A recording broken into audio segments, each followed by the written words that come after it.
New information about a cold case 24 years after a body was found in the Columbia River. Now the Clark County Medical Examiner's Office has been able to use genealogy to learn the identity of the man. Who was the mysterious man found in the Columbia River after 24 years? And how did he meet his tragic fate? Can new DNA technology and forensic science finally uncover the truth behind this cold case?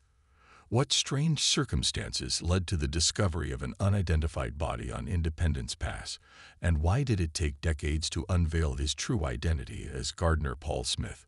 Could advances in modern DNA analysis finally shed light on the enigmatic events surrounding his death? Hi, and welcome back to our channel. If you are new here, please consider subscribing, as it helps us motivate to create more intriguing content for you. Let's have a look at the two cold cases finally identified in 2023 after years. New information about a cold case emerged 24 years after a body was found in the Columbia River. The Columbia River is a majestic and historically significant river that stretches across the Pacific Northwest of North America. It holds immense importance in the geography, ecology, and culture of the region. It originates in the Canadian province of British Columbia and flows through the states of Washington and Oregon in the United States before emptying into the Pacific Ocean. The river has played a vital role in the lives of indigenous peoples for thousands of years, serving as a key resource for sustenance, transportation, and cultural practices. European exploration of the river began in the late 18th century, leading to its eventual use for trade and transportation during the westward expansion of the United States. The Columbia River is renowned for its natural beauty and diverse ecosystems. It flows through deep gorges, rugged canyons, and verdant valleys, providing breathtaking scenery along its course. Its waters support a variety of fish, including salmon and steelhead, which have cultural and economic significance for the region. On October 26, 1998, there was a spooky find along the banks of the Columbia River. Near Lower River Road in Vancouver, a body was found floating in the water. This sent shockwaves through the neighborhood. Authorities were quick to get to the scene, trying to find out who the unfortunate person was who had died so soon. As they got closer to the body, they could smell rotting flesh, which was a sign that the man had been in the water for a long time. Since it was not clear who the man was, they carefully took his body out of the water and took it away so they could start the hard work of figuring out who he was and doing an autopsy. They had no idea that this was the start of a puzzle that would keep them thinking about it for years. The autopsy showed that he had died from a gunshot wound to the head, but as the police looked over the evidence, they had more problems than answers. Did the man kill himself, or did someone else do it for him? The truth was still hard to figure out. The man was thought to have been in the water for anywhere from 6 months to a year. This made it hard for officials to figure out what happened before he died. Even though time had passed, the medical examiner's office was still able to figure out how old the man was when he died. They thought he was around 53 years old. These new details only add to the puzzle of the case. Who was this person? And how did he die so horribly? The detectives had a hard time trying to figure out what happened to the man and why it was so sad. They knew they had to figure out who he was first, but that was easier said than done. The man was found with no way to tell who he was, so officials had nowhere to start. The investigators looked at the lists of missing people in the area, trying to find a clue. However, their search turned up nothing, so they have no idea who the remains might belong to. They were desperate for answers, so they told agencies all over the Northwest in the hopes that someone, somewhere, would be able to identify the victim. Even though they looked hard, they did not find what they were looking for. Fingerprints were another thing that could have helped detectives figure out who the man was. But this did not happen because the body had already started to break down. As the days turned into weeks, it seemed like the case was coming to a dead end. Investigators were getting frustrated because they were not any closer to figuring out who the man was or why he died so young. He stayed an unknown John Doe, which was a scary reminder of how many questions were still open about the case. Even though they worked hard on the case, it became just another puzzle in a world full of them. Even though the agents had done everything they could, the truth was still just out of reach. When it comes to fixing cold cases, time can sometimes help and sometimes hurt. Even though it may seem like there is less hope every year, new technology and advances in forensic science can give a case that was once thought to be hopeless new life. In 2008, the investigators on the case chose to look at the evidence again, this time using the most up-to-date forensic tools and methods. They went to the University of North Texas Center for Human Identification in hopes that the improvements in DNA profiling would finally give them the answers they had been looking for so long. From samples taken during the autopsy, the University of North Texas Center for Human Identification was able to make a DNA profile of the unidentified guy. Investigators were hopeful when they saw the DNA profile, so they sent it right away to the National DNA Database and waited excitedly for a match. But despite their best efforts, there was no match. The DNA profile gave them a new tip to follow, but it also made them realize how hard it can be to solve a case when there are not any clear signs. Even so, the detectives did not give up. They knew that each new advance in forensic science made it more likely that the story of the man found in the river would be solved. Investigators were keen to find out what happened to the man with no name after the case had gone cold for years. Around 2021, they decided to try something new. They sent a sample of the DNA from the remains to Bode Technology, a well-known forensic DNA lab in Virginia. Scientists at Bode Technology were excited to take on the task because they knew how to get DNA out of hard samples. They knew that if they looked at the DNA sample, they could find out who this mystery John Doe was. Through careful study and comparison, a forensic genealogist was able to find out who the person's ancestors were by using DNA from the body. The forensic researcher found a link between a family from California and the person's family. The clue was good, and the researcher pointed to one person in particular, the son of Chelsea Johnson Jr. and Ruth Marie Henson. Strangely, nobody knows what Michael Johnson has been doing since 1998. The detectives knew they had hit the jackpot and were now one step closer to finding out who the mystery John Doe really was.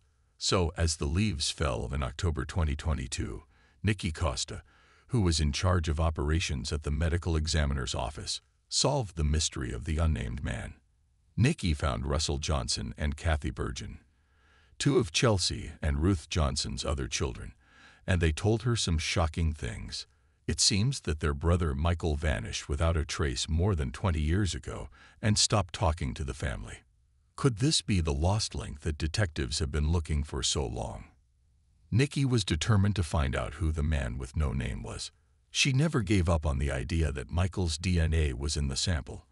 Nikki called several places to find out if what she thought was true. She was determined to find the missing piece of the story.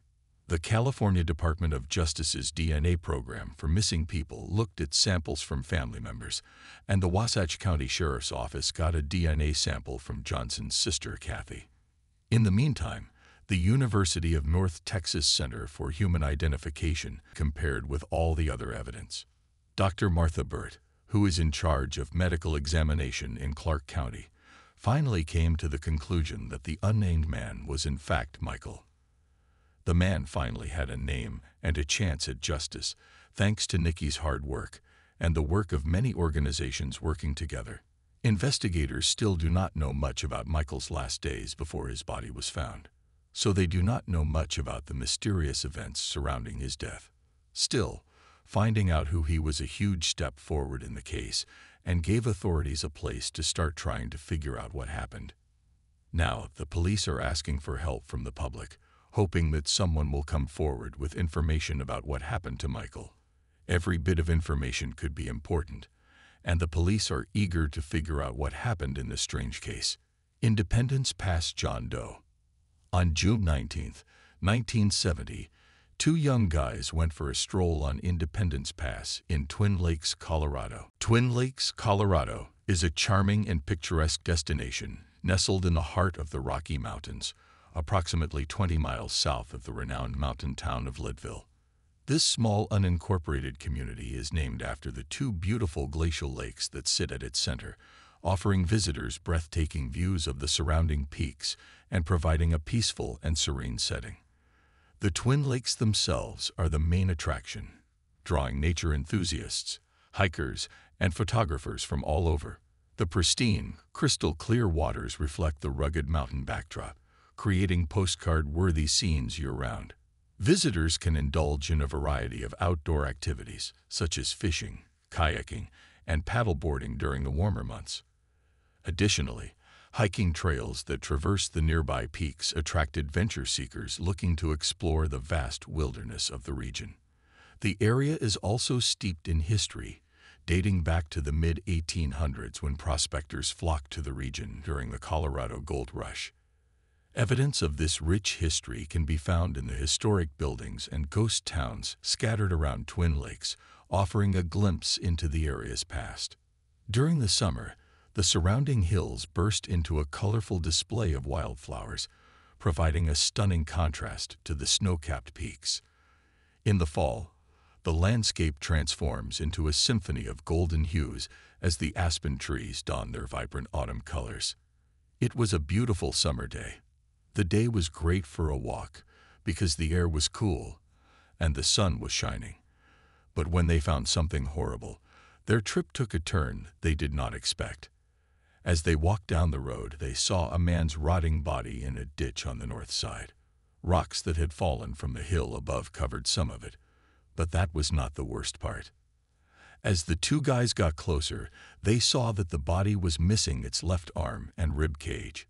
It was a horrible sight, and their hearts were beating fast out of fear and uncertainty. The body was wearing a torn hoodie and gray pants, and the smell of decay was too strong to ignore. What happened to this man? And who was he? These were the thoughts that kept going through their minds as they stood there, shocked by what they had just learned. The two guys did not waste a single second before calling the police, who came to the scene quickly. As they got closer to the rotting body, they thought the guy was in his early 20s. The police looked at the scene carefully and wrote down everything that might help them figure out what happened. The officers also saw that the man was missing his left arm and rib cage. He was also wearing 3 sets of socks and hiking shoes. Even his left shoe had a sock pulled over it. But they also found other strange things. When they looked in the man's pockets, they found $7 and a razor, but those things did not tell them much about who he was or how he died. The man had no ID with him, so the police had no idea who he was or what had happened to him. The police also looked all over the area around the body for signs, but they did not find any. The man's body was quickly taken away from the scene of the crime and taken to a lab for analysis, but no matter how hard police tried, they could not figure out who he was. They looked through reports of missing people, talked to people in the area, and even looked through tooth records, but nothing seemed to fit. The man was a complete mystery, and the more they looked into him, the more mysterious he became. The state of the body confused the police. The man seemed to have been out in the weather for a long time, maybe even all winter. Still, his clothes did not seem right for such hard weather. The cops also could not help but wonder what happened to the body parts that were missing. Were they taken out after death, or had wild animals eaten them? Even though it was a horrible thought, they could not rule it out. The officers could only guess until July 15, 1970, when they made a shocking find. More than 3 weeks after the body was found, a state highway worker looked under the road where the body was found and found the missing limb. The shoulder and arm were bare, but the hand and wrist still had skin on them. The new information only added to the puzzle. How did the arm get there? Why was it not with the rest of the body? The way the body part was found was strange, so the police officers thought it might have been taken away after the man died, maybe by a snowplow, but they did not have any proof. As time went on, the strange man who was found at Independence Pass was just a memory. Because he did not have a name, he was called Independence Pass John Doe, and he was buried with a simple marker that said unidentified male in Leadville's Evergreen Cemetery. The case went cold, and as time went on, it seemed like no one would ever find out who Independence Past John Doe really was. In 2011, a man named John Pearson, who had spent years cleaning up the Evergreen Cemetery, found the grave of the Independence Past John Doe while cleaning a wooded area. Pearson, who had also served in Vietnam, could not help but wonder who the man was. He thought if Independence Past John Doe might also be a Vietnam War veteran. Pearson's curiosity led him to contact Audrey Simpkins, a crime and intelligence researcher with the Colorado Bureau of Investigation. Simpkins then asked Sylvia Pettum, an expert at finding John and Jane Does, for help. In August 2011, they both went to the small town to find out what was going on with the strange grave. But despite their attempts, the case went cold again, so for the time being, no one knows who John Doe is from Independence Pass. After being quiet for 2 years, the case of the Independence Past John Doe began to move forward in 2013. Audrey and Sylvia went back to Leadville and looked for the case records, only to find out that they were lost. Together with the coroner at the time, Shannon Kent, they made sure that the facts of the case were put into the National Missing and Unidentified Person Systems database. Sylvia, a determined woman, then asked the Lake County Sheriff to dig up the John Doe's body so she could take a DNA sample. The body was taken out of the ground, and a fingerprint was taken with the help of the Colorado Bureau of Investigation. At the University of Northern Texas, DNA was taken from the femur and skull of Chandos. This gave people new hope that the unknown guy could be found. But John Doe's body was not put to rest in his grave at Evergreen Cemetery. Instead, it was kept in a coffin in the office of the old Lake County coroner, Shannon. It took 8 long years to finally rebury the man. In the quiet of 2022, there was a success in the case that had been going on for decades. A group of officers took John Doe's DNA and sent it to a lab for forensic genetic genealogy testing. The test gave them a good sign. There were still a lot of unknowns about this lead, but it was enough to break the case wide open.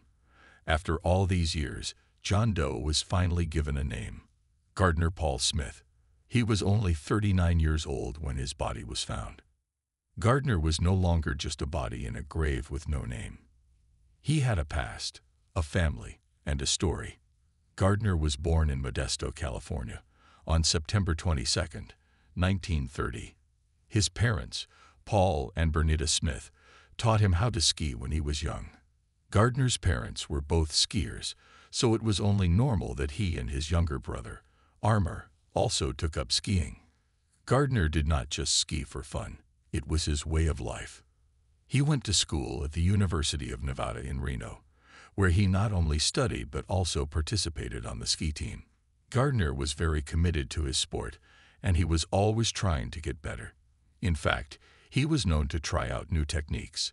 Once, to improve his balance, he even did a big slalom course on cross-country skis. Gardner was not just a good player, though. He was also a deep thinker and a humanist who was always trying to figure out what it meant to really be alive. In the last part of his life, he became interested in mental experiences and the powers of the mind, and he wanted to figure out how the mind works. He spent a lot of time looking into this field of study. When Gardner joined the Army in June 1951, he was a young man. He spent 2 years on active duty and then moved to the reserves, where he stayed for 4 more years. He did his job well, and in June 1957, he was let go. Gardner's path took him to Argentina, where he met Jennifer Dawn Andrews, the love of his life, in 1961. They got married, and Gardner brought his new wife back to California. Soon after, on June 18, 1962, their first child, a girl named Jean, came into the world. But Gardner left his wife and young daughter at some point. Jennifer got a divorce from Gardner in 1968, after which she married Ernest M. Dillard. Ernest died in 1974, which was sad, and Jennifer was once again a widow. Gardner, on the other hand, moved back and forth between California and Aspen after his divorce. Dick Dorworth, a good ski racer and close friend of Gardner's, remembers the last time he saw him in 1968 like it was yesterday.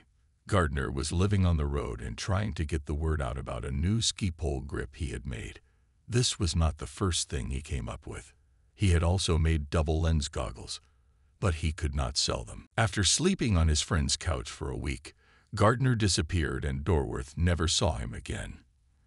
In fact, the last time anyone heard from Gardner was on November 12, 1969, when he sent a message to his mother. Jane, Gardner's daughter, had a lot of questions about her father, who had gone missing when she was a baby. She did not know where he went or why he never came back for years. Her mother and other family members did not say much about his absence, so she had to figure out what happened to her father on her own. And it was not until 2022, when the real name of her father was found, that she finally got some answers. Jean is now a 60-year-old woman with a family of her own, and she is eager to give her father the respect he deserves. She wants to plan a small military funeral for him and have a headstone made to honor him. Jean has not decided where he will be put to rest yet, but one thing is for sure. She will always have a special place in her heart for the father she never got to meet. Gardner Smith's death continues to be a puzzle. Even though there is no record of an autopsy, the Colorado Bureau of Investigation says there was no proof of wrongdoing, and rumors about how he died keep going around. Some people think he might have been murdered and his body dumped in Independence Pass. Others think he may have walked up there planning to hike back down, but got caught in a sudden storm, got lost, and died from the cold. But the truth about Gardner Smith's death is still a secret, leaving a lot of questions unanswered. What do you think of these two cases? Let us know in the comment section below. Also, don't forget to like this video and subscribe to our channel. Thanks for watching.